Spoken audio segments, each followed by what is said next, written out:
안녕하십니까, 홍쌤입니다. 주식보다 기업 오늘의 강의 시작하도록 하겠습니다. 오늘 다룰 내용은 회계 처리 방법의 차이에 대해서 설명을 드리려고 하는데요. 기업마다 그 기업의 실정에 맞게 회계 처리 방법을 선택할 수가 있도록 되어 있어요. 그러다 보니까 유사 업종 내에 유사 기업이라고 하더라도 회계 처리 방법에 차이가 있으면 그 비교가 어려운 경우가 있습니다. 뭐 그런 것들을 설명드리려고 하는데요. 이제껏 제가 말씀드렸던 부분은 회계에 요약된 이런 그 재무제표 정보들은 기업에 대한 상세한 정보를 제공하기 때문에 대단히 중요하다는 점을 말씀을 드렸고, 두 번째는 이런 재무제표의 중요도가 높다 보니까 뭐 시중에 나와 있는 재무 비율에 의해서 기업을 판단하거나 아니면 뭐 이러한 부분들을 바꿀 수 있는 재무 분식 같은 것들에 대해서 나온 책자들이 있는데, 그러한 것들이 얼마나 쓸데없는 책이고 의미가 없는 내용인지를 설명하기 위해서 실제 실무에서 왜 재무 분식이 의미가 없는지 뭐 이런 것들을 좀 설명을 자세히 드렸고요. 오늘 드릴 내용은 정당하게 회계 처리를 했음에도 불구하고 기업 간 비교가 쉽지 않다라는 것들을 좀 말씀을 드리려고 합니다. 자, 그래서 이러한 그 재무제표의 회계 처리 방법에 차이가 발생할 수 있는 요소들은 대단히 여러 가지가 있는데요. 가장 대표적인 예가 수익인식, 충당금, 재고자산, 유가증권, 지분법 주식, 감가상각, 비용자본화, 금융운용리스, 자산 감액 재평가, 특수관계자의 거래, 우발채무와 같은 것들입니다. 이런 부분들은 적정 금액을 산정하기 위해서는 나름 어떤 전문가들의 추정이 필요한데, 그러한 추정 수준에 따라서 추정을 과도하게 하느냐, 적정하게 하느냐, 과소하게 하느냐에 따라서 동일한 사건을 놓고도 인식되는 금액들이 달라진다. 즉 재무제표에 표시되는 금액들이 달라진다라고 이해를 하실 수가 있을 것 같아요. 뭐 예를 들자면 수익인식 시기를 설명을 드린다면 이렇게 보실 수가 있겠죠. 계약 시점, 선적 시점, 인도 시점, 반품 시점, 자금회수 시점 등으로 나눠서 볼 수가 있어요. 뭐 예를 들자면 대개 수출 기업의 경우는 이제 그 해운선에다가 배에다가 물건을 실은 선적 시점에 매출을 중요한 매출의 이벤트가 발생을 했다라고 보고 매출로 인식하는 경우가 일반적인데요. 경우에 따라서는 뭐 예를 들어서 취소 불가능한 계약을 맺었다든가 하는 경우는 계약 시점에 바로 매출을 인식하면 되겠죠. 내지는 반품을 무제한적으로 허용한다든가 했을 때는 반품 기간이 만료된 시점에 매출을 인식하는 것이 맞을 거고요. 내지는 선적보다는 직접 그 물건을 수령했을 때가 오히려 중요한 이벤트가 됐을 때는 인도 시점으로 매출을 인식할 수도 있습니다. 또 경우에 따라서는 굉장히 보수적으로 매출을 적게 인식하기 위해서 자금 회수, 즉 직접 돈이 들어온 시점에 매출을 인식하는 경우가 있을 수가 있습니다. 그래서 동일한 그 업종 내의 기업이라도 보수성에 따라서 어느 시점에 매출을 인식하느냐에 따라서 매출의 금액이 동일한 사건이라고 하더라도 달라진다라는 것들을 말씀드릴 수가 있겠고요. 또한 그렇게 이런 기업의 보수성에 의해서 나타나는 경우도 있지만, 매출의 발생이 기간이 늘어지면서 재무보고는 1년 안에 해야 되지 않습니까? 그러다 보니까 1년 안에 매출을 인식하기 위해서는 적절한 진행 상황에 대한 추정이 필요한 경우가 있어요. 뭐 예를 들자면 아파트 건설을 하는 경우라면 아파트 건설이 뭐 1년 안에 끝나지 않지 않습니까? 한 2년 내지 3년 정도가 걸리게 되면 공사가 어느 정도 완료되었는지에 대해서 나름의 어떤 추정이 필요하게 되고, 그거에 따라서 매출을 인식하게 되죠. 그래서 1, 2, 3분기까지는 그 건설사의 경우는 분기별 손익을 살펴보시면 1, 2, 3분기까지는 정당하게 그 수익이 나다가 4, 4분기 갑자기 예상 외에 손실이 발생을 딱 하면서 수익성이 확 깎이는 그런 경우 발생하는데요. 바로 진행 기준에 따라서 원가 추정이 달라지면 그렇게 그 4, 4분기에 실적이 그렇게 악화되는 경우가 나타날 수가 있습니다. 그래서 1분기, 2분기, 3분기의 분기 중에 실적이 의미가 없는 경우가 있다라는 것들을 좀 자세히 말씀을 드리겠고요.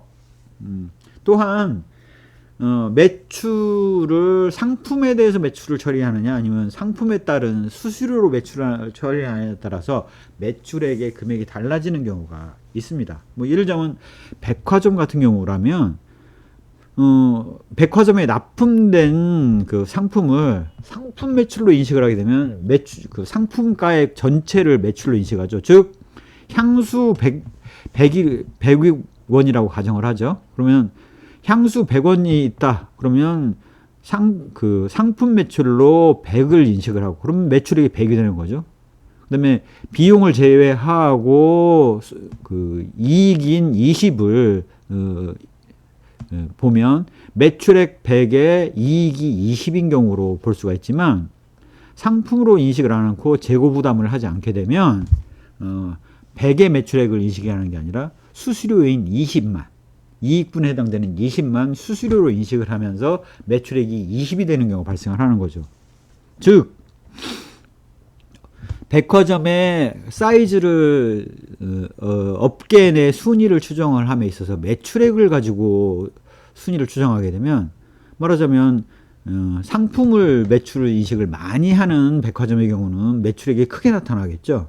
반면 보수적으로 수수료만 매출로 인식하는 경우인 회사의 백화점의 경우는 매출액이 작게 나타나는 현상이 나타납니다. 또 매출액이 이렇게 흔들리기 때문에 영업이익률 당기순이익률 같은 경우가 매출액이 흔들리니까 당연히 흔들릴 수밖에 없는 거죠. 그래서 대부분의 경우는 제조업의 경우는 제품가액 내지는 상품가액 총액을 매출로 인식하기 때문에 영업이익률이나 당기순이익률이 낮게 나타나는 반면 서비스업의 경우는 수수료 인식을 하는 경우가 많아서 상대적으로 매출액 영업이익률이랑 당기순이익률이 높게 나타나는 경우가 일반적입니다. 뭐 예를 들자면 IBM처럼 그 하드웨어 생산보다는 어떤 서비스를 제공하는 회사의 경우는 영업수익성이 높게 나타나죠. 뭐 구글 뭐 이런 데들도 다 이런 제품 매출보다는 수수료 매출로 인식하는 부분이 많아서 수익성이 높게 나타나는 경우가 많다라는 것들을 말씀드릴 수가 있습니다. 대신 제품이나 상품 매출액을 하는 경우는 그 생산 설비를 들고 있는 기업이기 때문에 그 대체하기가 쉽지 않은 경우가 일반적입니다. 그래서 안정적인 수익이 나는 경우가 많죠. 반면 수주형 수수료를 따먹는 회사의 경우, 즉 뭐 건설회사처럼 수주가 기반이 되는 회사로 서비스 수익을 제공하는 회사들의 경우는 이렇게 들쭉날쭉한 경우가 있기 때문에 그 비교에 있어서의 그런 그 업의 행태를 좀 감안을 하셔야 된다라는 것들을 말씀드릴 수가 있겠습니다. 그다음에 충당금의 경우인데요. 대손 충당금이 있을 수 있고 뭐 수선 충당금, 뭐 퇴직급여 충당금 뭐 이런 다양한 것들이 있을 수가 있는데 이러한 부분들도 다 어떤 물론 데이터에 근거해서 추정을 하지만 그럼에도 불구하고 그 추정이 들어간다. 그래서 달라질 수 있다라는 것들을 좀 말씀을 드리겠습니다. 재고자산 같은 경우도 그 평가하는 방법에 따라서 계속 기록을 하고 있느냐, 재고 실사를 하느냐, 혼합형을 쓰느냐에 따라서 동일한 재고 자산을 놓고도 가격이 달라질 수가 있다. 뭐 이런 것들을 말씀드릴 수가 있겠고요. 개별법으로 재고 자산을 기록을 하느냐, FIFO 처음 들어온 제품이 처음으로 나가는 방식을 쓰느냐, 뭐 이런 것들을 감안해서 보실 수가 있겠습니다. 또한 재고 자산의 감액 손실을 차감하게 되는데요. 이런 감액의 부분을 높게 평가를 하게 되면 재고 자산을 적게 올리게 되고요. 감액 부분을 낮게 과소평가하게 되면 실질에 비해서 과소평가하게 되면 재고 자산이 많은 걸로 나타나는 현상들이 있을 수가 있습니다. 그래서 시중에 나온 책 중에서는 이런 경우가 많아요. 재고 자산이 많으면 그건 문제가 있다 라고 보는 경우가 많은데 재고 자산이 많은 경우도 문제지만 재고자산이 적은 경우도 문제일 수가 있어요. 감액이 발생을 많이 하면 재고자산이 적게 나타나겠죠. 감액을 많이 하면 재고자산이 낮게 발생을 할 겁니다. 또한 유가증권이나 지분법 주식 같은 경우도 그런 적용 대상을 어떻게 하느냐에 따라서 유가증권으로 되느냐 아니냐가 달라질 수가 있고요. 개별법이냐 평균법이냐, 그 다음에 이제 미실현 손익을 어떻게 인식하느냐에 따라서 유가증권의 가치, 지분법 주식의 가치가 달라질 수 있다라는 것들 때문에 다소 자의적인 부분이 있을 수가 있습니다. 물론 그런 부분에 있어서 되게 이제 회계사들이 그 근거를 파악하고 최대한 객관적으로 반영을 하려고 노력을 하지만 여전히 그 회계법인에 돈을 주는 곳은 그 회계 감사를 의뢰한 기업이기 때문에 그러한 부분에 있어서는 한계점도 존재를 한다라는 것들을 아실 수가 있겠습니다. 감가상각방법 같은 경우도 정액법이나 뭐 사용량에 따라서 하는 방법 아니면 정률로 하는 방법이 있을 수가 있는데 되게 우리나라의 경우는 정액법을 쓰는 경우가 많죠. 그래서 그런 부분들은 에 따라서 감가상각 비용도 추계가 된 거다. 뭐 예를 들자면 이런 것들을 말씀드릴 수가 있을 것 같아요. 건설사에서 들고 있는 예를 들어서 포크레인이라든가 이제 불도우저, 뭐 페이로더 이런 그 건설용 중장비들의 경우는 2, 3년이 지나도 금액이 별로 떨어지지 않습니다. 중고의 그 중고 포크레인이나 중고 불도저를 살 때 가격이 별로 떨어지지 않거든요. 그럼에도 불구하고 어디는 그런 중장비에 대해서 정액법에 따라서 좀 과도하게 생각을 하는 보수적인 기업이 있는 반면 그 사용량에 따라서 하면서 적게 하는 데가 있을 수가 있기 때문에 그런 부분들의 그 금액이 동일한 불도저나 동일한 포크레인을 놓고도 기정 그 회계 장부에 올라가 있는 그 가치가 달리 기재가 될 수 있다라는 것들을 좀 말씀드릴 수가 있겠습니다. 또한 취득원가, 내용연수, 잔존가액인데요. 뭐 예를 들자면 취득원가는 그 뭐 같겠죠. 내지는 부대 비용을 더하기 때문에 어디를 통해서 취득하느냐에 따라서 취득원가가 동일한 장비라고 하더라도 달라질 수가 있고요. 내용연수에 있어서 해당 기업이 예를 들어서 불도저를 어느 회사는 어느 기업은 뭐 길게 가져갈 수 있고 어느 기업은 작게 가져갈 수 있고에 따라서 이런 감가상각 액수 자체가 달라질 수가 있다. 그다음에 잔존가액의 경우도 마찬가지인데요. 예를 들어서 어느 기업은 불도저처럼 뭐 3년이 지나도 전체 그 중고 시장에서 70% 정도를 받는 그런 그 불도저 같은 경우를 잔존가액을 영원으로 볼 만큼 보수적인 회사도 있고 아니고 그냥 중고 가액을 반영해서 하는 경우가 있을 수가 있으면 감가상각 액수 자체가 달라질 수 있다라는 것들을 말씀드릴 수가 있습니다. 비용 자본화의 문제도 달라지는데요. 금융비용을 건설 중인 자산에다가 그 관련돼서 발생한 이자 비용은 금융비용이라고 해서 건설 중인 자산으로 비용을 자본화하는 경우가 발생할 수가 있어요. 즉 이미 돈은 지불을 했음에도 불구하고 기간 경과에 따라서 비용화를 하는 것들이 있을 수가 있겠고요. 개발비의 경우를 자본화를 하느냐 아니면 최대한 단기 비용으로 처리하느냐에 따라서 동일한 그 개발 비용이 들어간 거에 대해서 전혀 다른 회계 처리가 이루어질 수 있다라는 것들을 말씀드릴 수가 있겠습니다. 금융리스와 운용리스가 있는데요. 운용리스는 명의 자체가 그 리스 회사의 그 것으로 들어가는 거죠. 요거에 대해서는 조금 이따가 대한항공과 아시아나항공 사례를 통해서 좀 자세히 설명을 드릴 거라서 거기에서 설명을 드리기로 하고요.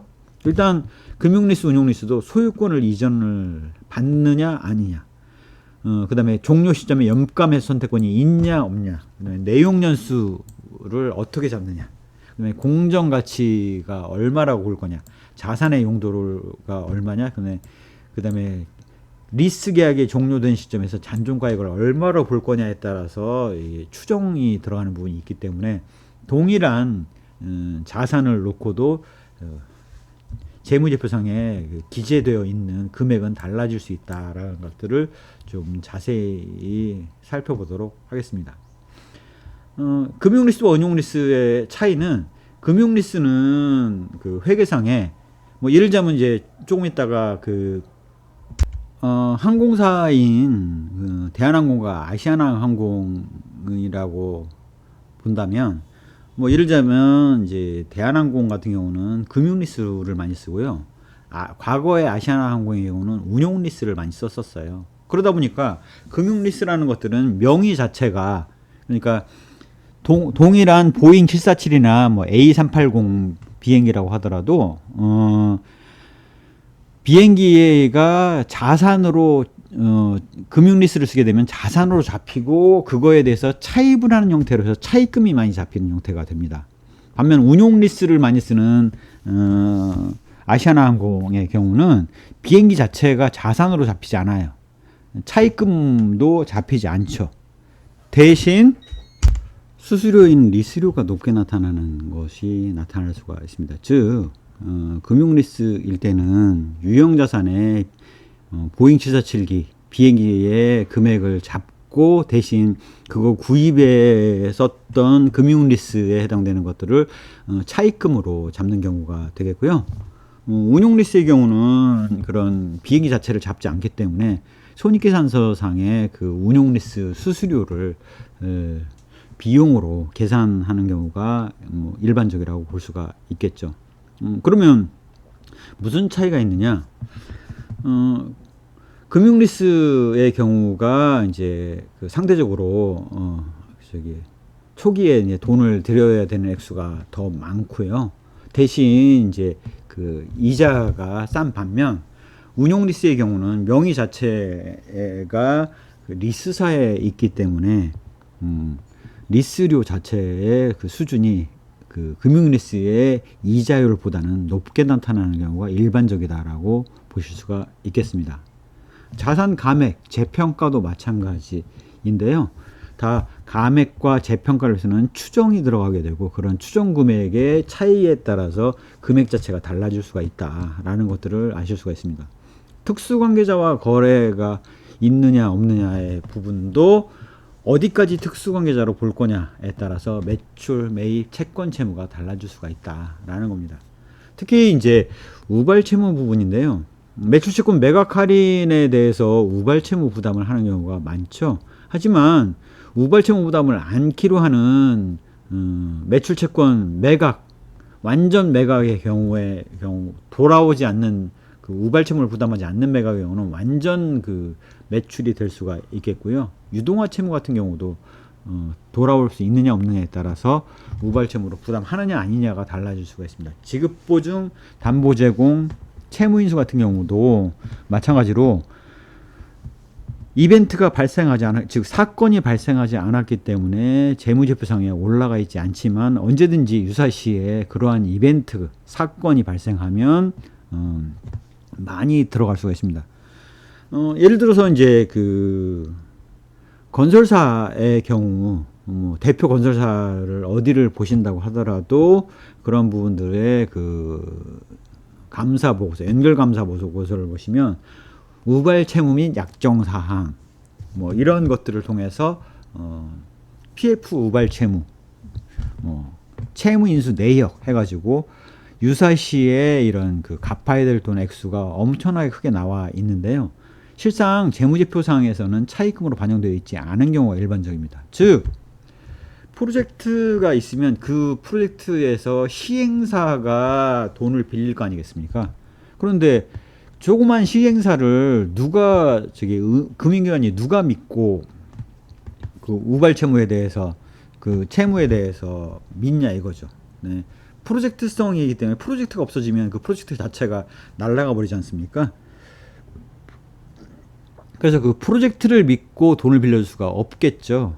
그래서 ABS 발행을 한다거나 했을 때는 그 연대보증을 시공사, 규모가 큰 시공사가 하게 되는데 연대보증을 하게 되면 부채로 얹어줄 수가 있기 때문에 채무인수라는 방식을 써요. 즉 채무인수라는 거는 1차로 네가 시행사에 가서 받거나 아니면 ABS 그 자산유동화 회사에 가서 받고 그걸 못 받으면 남는 금액에 있어서 못 받은 액수에 있어서 내가 지불을 대신 할게라는 게 채무인수 방식이에요. 연대부증 방식이면 이게 재무제표에 주석사항에 우발채무 약정사항에 꼭 들어가야 됩니다. 하지만 채무인수의 경우는 발생하면 그때 상황에 따라서 남는 금액을 내가 인수한다라는 거기 때문에 과거에는 우발채무 약정사항에 안 들어오기도 했었어요. 그래서 이제 요즘은 다 이렇게 들어오는 것으로 바뀌었기 때문에 채무인수 금액이 들어가 있죠. 그래서 외견상 건설사 특히 이제 아파트나 부동산 그런 건설을 하는 회사의 경우를 보면 외견상 차입금은 액수가 적은 편이에요. 의외로 많지 않아요. 생각보다.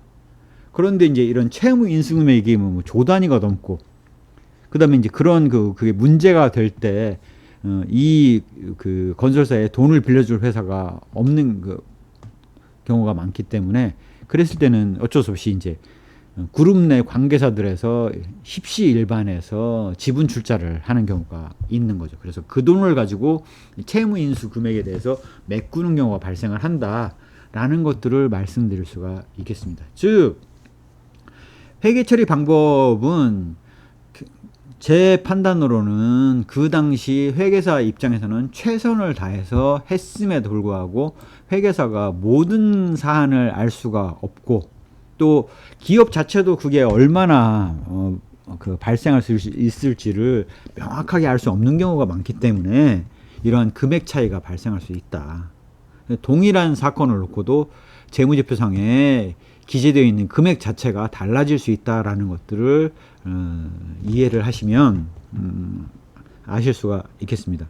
그래서 이제 부분 뭐 여기 백화점에 있어서의 회계 처리 방식 차이라든가 매출 인식 시기의 차이라든가 아니면은 재고 자산에 대해서의 차이라든가 감가상각법에 대한 차이 같은 것들을 좀 상세하게 설명을 드렸고요. 특히 이제 우발 채무처럼 재무제표에 차입금으로 기재되어 있지 않음에도 불구하고 유사시에는 부담을 해야 되는 차입금들이 얼마가 있는지 뭐 이런 것들에 대해서는 좀 자세히 살펴보실 수가 있습니다. 즉 그러다 보니까 재무제표를 살펴볼 때 전문가들의 경우는 감사 의견이 적정인지 한정인지 부적정인지 의견 거절인지와 같은 감사 의견을 먼저 보게 되고요. 그 다음에 이제 이렇게 나타나지 않은 부분에 있어서 회계사 입장에서 회계법인 입장에서 위험 요소가 되는 부분에 있어서는 감사 의견 안에다가 그런 내용들을 담고 있는 경우가 많죠. 뭐 예를 들자면 과거 그 건설사들의 경우는 우발 채무에 뭐 어떤 요소가 있기 때문에 뭐 최선을 자기는 믿지만 뭐 어려움이 있었다 뭐 이런 내용들을 담고 있는 경우가 많아요. 그래서 이제 그런 내용 읽어보고 그 다음에 쫙 넘겨가지고 우발 채무 및 약정사항 뭐 이거는 감사보고서에 주석상에 나와 있는데 우발 채무와 약정사항은 용어가 조금씩 다를 수가 있습니다. 하지만 뭐 그런 부분들에 있어서의 뭐 채무 인수 내역이라든가 뭐 이런 것들은 금액을 먼저 보신 다음에 재무제표를 보시는 것이 바람직하다라는 것들을 말씀드릴 수가 있겠습니다. 예. 이런 회계 처리 방법의 차이를 극명하게 알 수 있도록 하기 위해서 제가 금융리스와 운용리스에 따른 재무제표 차이를 좀 사례를 들어서 설명을 드리겠는데요. 금융리스를 많이 사용하면 유형자산과 리스 차입금이 많은 반면 리스료는 낮다. 이게 무슨 얘기냐? 대한항공처럼 금융리스를 많이 쓰게 되면 유형자산의 비행기를 많이 올려 잡죠. 그래서 유형자산 액수가 이렇게 높아요. 아시아나항공보다. 그 다음에 리스 차입금이 많아요. 리스 부채 많이 올라와요. 부채로 리스 부채가 올라와요. 반면 리스료는 낮은 편이죠. 아시아나항공에 비해서. 운용 리스를 많이 쓰는 아시아나항공의 경우는 유형자산과 리스 차입금은 상대적으로 좀 반면 리스료 수준이 높게 나타나죠. 뭐 이런 것들을 아실 수가 있다는 얘기입니다. 왜 그러느냐? 금융리스를 하게 되면 비행기에 해당되는 것들을 유형자산에다가 내 재산으로 잡고 내 유형자산으로 잡고 대신 빌린 돈에 해당되는 금액을 차입금으로 이렇게 잡아서 올려서 늘기 때문에 유형자산도 늘지만 차입금도 느는 형태가 돼 있고요. 운용리스를 많이 쓰게 되면 여기에다가 올리지 않습니다. 여기 올라가 있는 것들은 금융리스 금액들이 대부분이에요. 반면 이 차입금도 적게 올라가게 되죠. 이렇게 보시면 최근에 여기 그 리스 항공기가 많이 늘고 리스 부채도 많이 는 걸로 봐서 아시아나가 최근 그 금융리스를 좀 늘려서 잡고 있구나라는 것들을 우리가 느낌으로 아실 수가 있겠죠. 그다음에 대신 리스료 수준이 절대 이 유형자산 액수 대비해서 높은 수준이지 않습니까? 2배가 넘잖아요. 그만큼 운용리스를 많이 쓴다는 사실들을 알 수 있습니다. 즉 자산도 안 잡고 차입금도 안 잡았고 대신 금융리스보다는 운용리스의 그 리스료가 그 금융리스의 차입금 이자보다는 높기 때문에 리스료가 높게 나타나는 경우가 일반적이다라는 사실들을 아실 수가 있습니다. 그래서 그런 부분들을 염두에서 보시면 동일한 업종의 유사 기업이고 그 본업이 그 항공밖에 없는 대한항공과 아시아나를 비교함에 있어서도 이렇게 차이가 나타날 수 있다라는 것들을 아실 수가 있겠습니다. 그래서 제가 추천을 한다라면 이러한 회계 처리 방법의 차이가 있는데 이 회계 처리 방법을 바꾸기는 쉽지가 않아요. 한번 택했으면 바꾸어야 되는데 상당한 사유가 있어야 되고 그 바뀐 영향을 주석장에 기재를 다 하도록 되어 있습니다. 합병 분할에 따르면 그 합병과 분할에 따른 사항들을 상세하게 기재를 하도록 되어 있고 이런 그 회계처리 방법을 바꿨으면 그 영향을 다 표기를 하도록 되어 있기 때문에 쉽지가 않거든요. 너무 일이 번거로워져요. 그래서 회계처리 방법 차이가 의 경우는 잘 바뀌지 않기 때문에 그런 주석사항들을 잘 살펴보시면서 동일 기업에 있어서의 비교가 훨씬 더 낫다. 즉 예를 들자면 대한항공이 과거에 비해서 유형자산 느는 것과 리스료 느는 걸 봤을 때 그 금융리스를 많이 썼는지 운용리스를 많이 썼는지, 아시아나항공이 금융리스를 많이 썼는지 운용리스를 많이 썼는지 그러한 추이를 살펴보시는 것이 도움이 되지, 대한항공과 아시아나항공의 부채비를 계산해 본다. 그러면 왜곡되겠죠. 대한항공은 금융리스를 많이 썼기 때문에 부채가 많이 잡혀 있고 아시아나항공은 부채가 덜 잡혀 있을 거 아니겠습니까? 그래서 기업 간 비교도 한계를 갖는다. 다만 전년 대비 이런 그 회계 처리 방법의 변경이 많지 않기 때문에 전년 대비 오르는 추세다, 떨어지는 추세다. 마찬가지로 아시아나항공도 오르는 추세다, 떨어지는 추세다 라는 그런 추세를 파악을 해서 그 흐름을 보시는 것이 훨씬 더 바람직하다라는 얘기를 말씀을 드리겠습니다. 절대 금액에서도 이렇게 차이가 나고 매출 자체도 흔들릴 수 있다. 그러면 내지는 자산, 자본의 금액 자체도 이렇게 흔들릴 수 있다. 그러면 그렇게 된 가정을 해서 보면 시중에 나와 있는 재무 비율 분석 책자들이 얼마나 의미가 없겠습니까? 영업이익률, 당기순이익률을 계산해 보는 것 자체는 말하자면 이렇게 대한항공과 아시아나항공처럼 이렇게 회계처리 방식에 엄청난 차이가 발생을 하게 되면 많이 차이가 나는 거죠. 예를 들어서 리스료 같은 경우는 영업 외 손익으로 분류가 될 거고요. 리스료 같은 경우는 영업 손익으로 영업 비용으로 기재가 될 거 아니겠습니까? 그러면 매출액 영업이익률로 보면 대한항공이 높게 나타나고 아시아나항공이 낮게 나타나겠죠. 하지만 경상이익률로 본다라면 비슷한 흐름을 나타낼 수가 있겠죠. 그래서 그런 것들을 감안해서 비교를 하셔야지, 그런 것들을 감안하지 않고 단순 재무 비율에 영업이익률은 이런 거야 하면서 비교를 단순하게 하시거나 당기순이익은 모든 걸 다 포함하고 있어 라고 하면서 단순하게 비교를 하게 되면 왜곡이 발생될 수가 있다. 그래서 오히려 절대 금액이 과거 대비 증가했냐 감소했냐라는 것들을 보시는 것들이 훨씬 더 유용하다라는 얘기를 자세하게 말씀을 드리겠습니다. 재무제표에 대해서 설명을 드렸고, 재무제표가 어떤 이야기를 우리가 알 수 있는지, 재무제표의 이면에 대해서 우리가 유추해서 파악할 수 있는 진상은 무엇인지, 현상은 무엇인지, 뭐 이런 것들에 대한 설명들을 자세히 드렸고요. 그 다음에 재무제표의 산업 간 비교, 그 다음에 기업 간 비교가 왜 어려운지, 뭐 이런 것들도 좀 자세히 설명을 드렸는데요. 다음번부터는 그럼에도 불구하고 기업에 대해서 제공해주는 가장 좋은 정보는 재무제표 안에 있기 때문에, 그런 재무제표를 이용해서 실제 의사결정을 내리는 방법에 대해서 좀 설명을 드리려고 하고 있습니다. 예, 제 강의가 도움이 되셨다면 구독, 좋아요, 알림 설정 부탁드리겠습니다. 감사합니다.